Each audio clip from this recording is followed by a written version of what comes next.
चला fast break करूया. म्हणजे काय? अहो ब्रेकफास्ट करूया. काय आहे आज ब्रेकफास्टमध्ये? आज आहे हिरवी हिरवी ही थालीपीठ आणि एक हिरवी चटणी. तर ही चटणी कसली आहे? तर ही जी चटणी आहे, ही चटणी आहे आवळा आणि कोथिंबिरीची चटणी. अतिशय चटपटीत झाली. आणि हे जे थालीपीठ आहे, हिला खरं म्हणजे थालीपीठ कम भाकरी असं मी म्हणू शकते.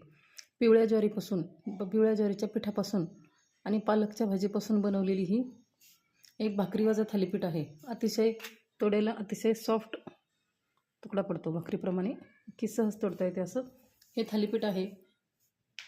मिलेट थालीपीठ पण याला आपण म्हणू शकतो, कारण याच्यामध्ये फक्त ज्वारी आहे आणि पालकची भाजी आहे.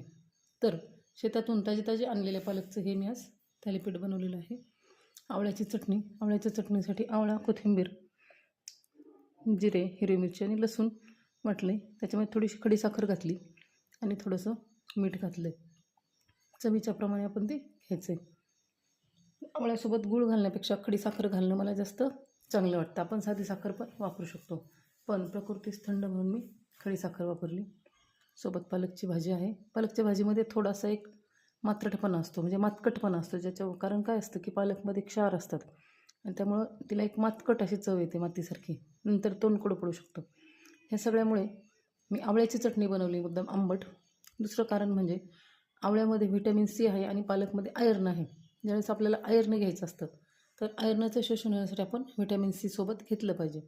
तर म्हणून मी हे असं कॉम्बिनेशन केलं आहे. पालक पण घरचे आहे, आवळा पण घरचा आहे आणि कोथिंबीर पण घरची आहे. मेन जास्तीत जास्त याचे इन्ग्रेडियंट्स हे ऑर्गॅनिक आहेत.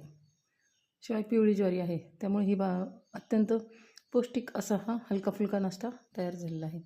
थालीपीठ बनवण्यासाठी मी ज्वारीचं पीठ अगदी थोडंसं बाइंडिंग येण्यासाठी अगदी किंचितसं गव्हाचं पीठ 1-2 चमचे आणि त्याच्या पलीकडे मग उकळून घेतलेली पालक. मी हे सर्व फूड प्रोसेसरमध्ये टाकलं आहे. हिरवी मिरची, लसूण, जिरे, धने, मीठ आणि उकडलेला पालक, पिवळ्या ज्वारीचं पीठ आणि थोडंसं गव्हाचं पीठ. तर आपण ही रेसिपी नक्की करून बघा.